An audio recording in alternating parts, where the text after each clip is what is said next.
So the first operation of the Spirit of the Lord is to raise men into kingship, is to enthrone men experientially in kingly operation. I know the Bible said you have been made kings and priests, but the elements of the Spirit that makes that your everyday experience is when you have both the revelation and the interaction with the Spirit of the Lord.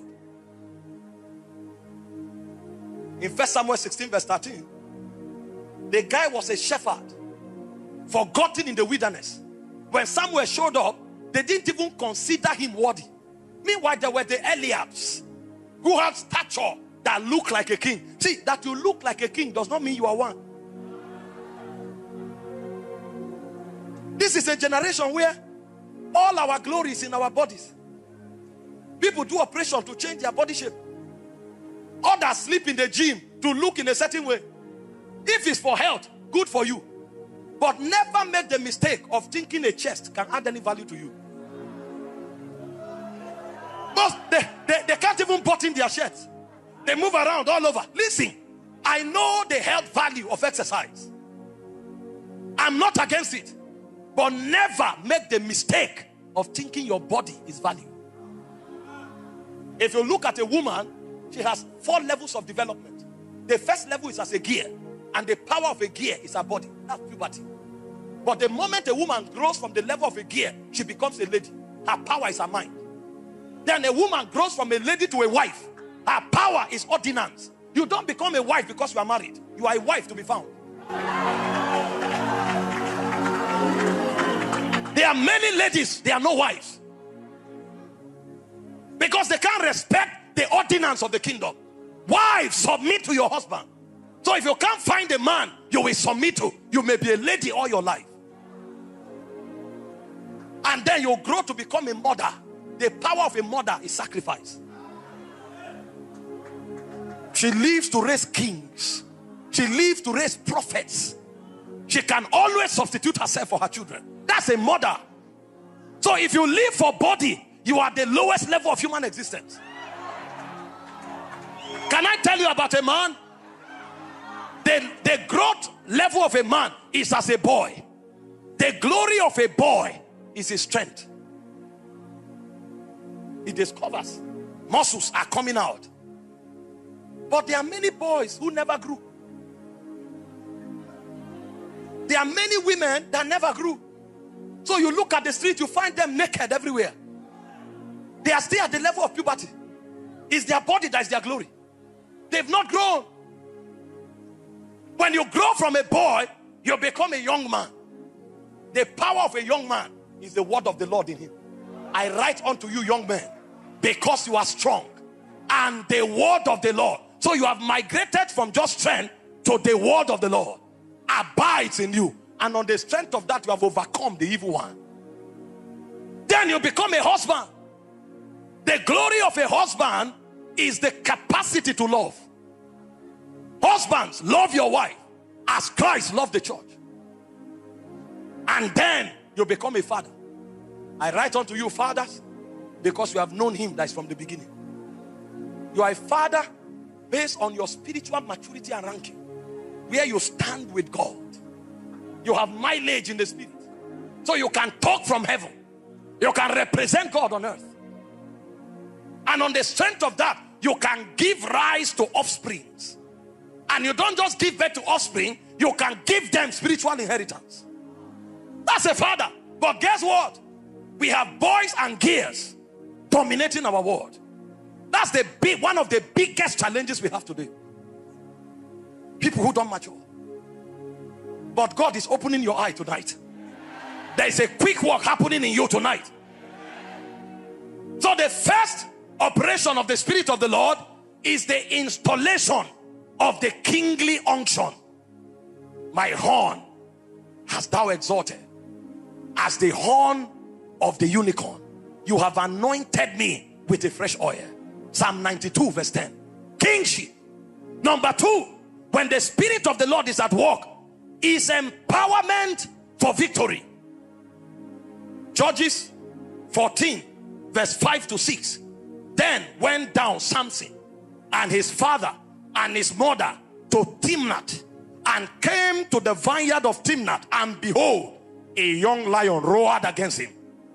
And the Spirit of the Lord came mightily upon him, and he rent as it would have rent a kid, tore the lion apart like he was dealing with a young lamb.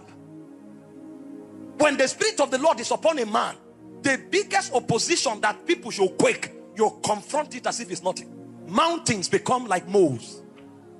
That's why you need it. Some of us have great destinies, but the weight of the destiny has overwhelmed us. Some of us have great visions, but the weight of the vision has overwhelmed us. So we make a mountain out of moles. But those who carry the Spirit of the Lord, they make moles out of mountains. A lion should be dreaded, but not when the Spirit of the Lord is upon you. He tore it apart like a young lamb. That's what's coming on someone tonight. The conference, God's servant said, prophetic decrees are not cliches. This is not an attempt to shuffle titles. This is what God is doing for you in this season. He's raising kings. He's raising men that can confront opposition and disarm it. By the Spirit of the Lord, Samson tore a lion apart. See, you will tear lions apart from today.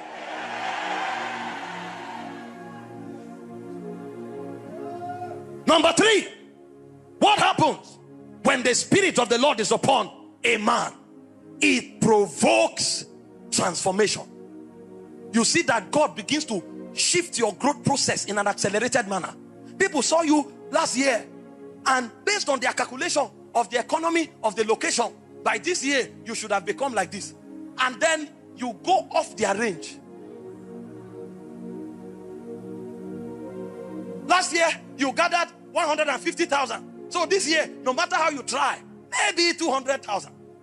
Then this year January you have 1 billion. And how? It's out of scale. You will still learning the ABCs of the gospel. 2 years ago, they come back 2 years later, you are leading a revival. And they are wondering, how did you learn God? How did you transform? It's a technology.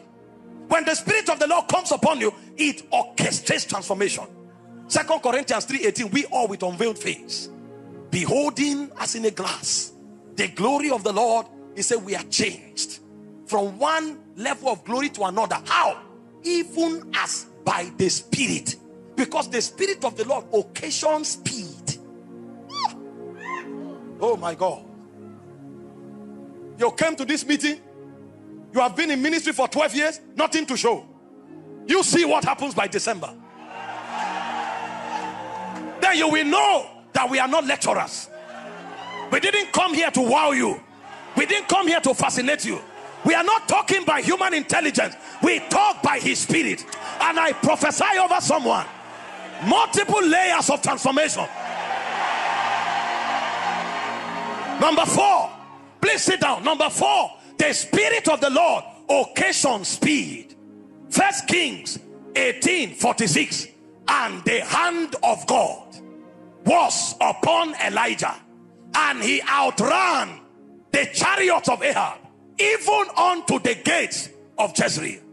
Those who looked at you and tried to predict your destiny, they will miss 1,000 times. You know, the Bible speaks of an abomination upon the face of the earth. It says princes are trekking, beggars are riding on horses. When the Spirit of the Lord comes upon you, that abomination is corrected. Because you won't just run with men, you will outrun kings. The people that have all the advantage. Oh, you were with them in school, their father were senators, their mothers were this and that. Oh, you were with them in ministry, they have read 1,000 books. Oh, you entered business with them, they have all the connection. Thank God for all of that. But when the hand of God comes, a realm beyond human connection opens. A realm beyond human thought opens. He said the hand of God was upon Elijah. I prophesy over someone, before you walk out of this hall, the hand of God shall come upon you. Woe to him that putteth his trust in the arm of flesh. Why hold on to the arm of a man when the everlasting arm of God is available? The grace to function by the Spirit of the Lord, it rests upon you now. Number 5, the Spirit of the Lord engenders judgment. When you see the Spirit of God at work, in the order of the Spirit of the Lord, judgment has come. He said in Exodus 3:20, I will stretch forth my hand. I will stretch forth my hand and smite Egypt with all my wonders that I will do in the midst thereof. And after that, Pharaoh will let you go. They ganged up against you in the office. There's nobody to call. You scroll through your phone book, no name there to make a difference. They took your name to a shrine, nailed it to a tree, and said you'll be stunted, nobody to reach. And then suddenly, I will stretch forth my hand. I will stretch forth my hand. And you know, when that project is completed, the phrase is that the Egyptians you saw yesterday, you see them no more. I don't know who I'm talking to, but every camp that needs to scatter for you, every gathering that needs to scatter for you, every installation that needs to scatter for you, I stand here connected in faith with God's servant, and by the apostolic spirit I decree judgment in the name of Jesus.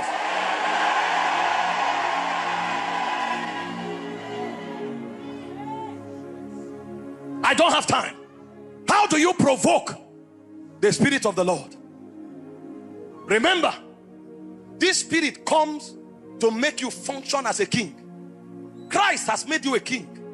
It will take the Spirit of the Lord for you to function as one. This Spirit comes to give you speed.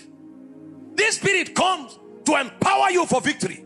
This Spirit comes to release judgment upon anything that tries to hinder your progress. He said, to try to frustrate a man on his own course, he said, the Lord approved not. To subvert a man. Some of you would have done very well, but there are wise men in darkness. There are systemic forces filled with evil that have sworn that you will not go anywhere. That's why you are like a man standing in the mud. The more you struggle, the more you sink. A hand you know not of will lift you tonight.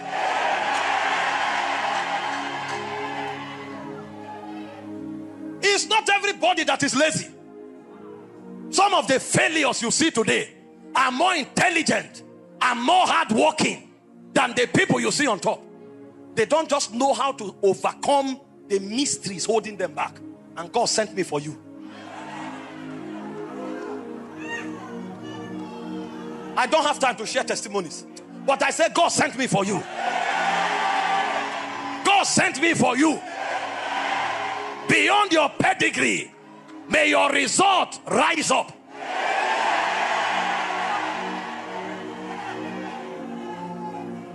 I've stood where I have no credentials to stand.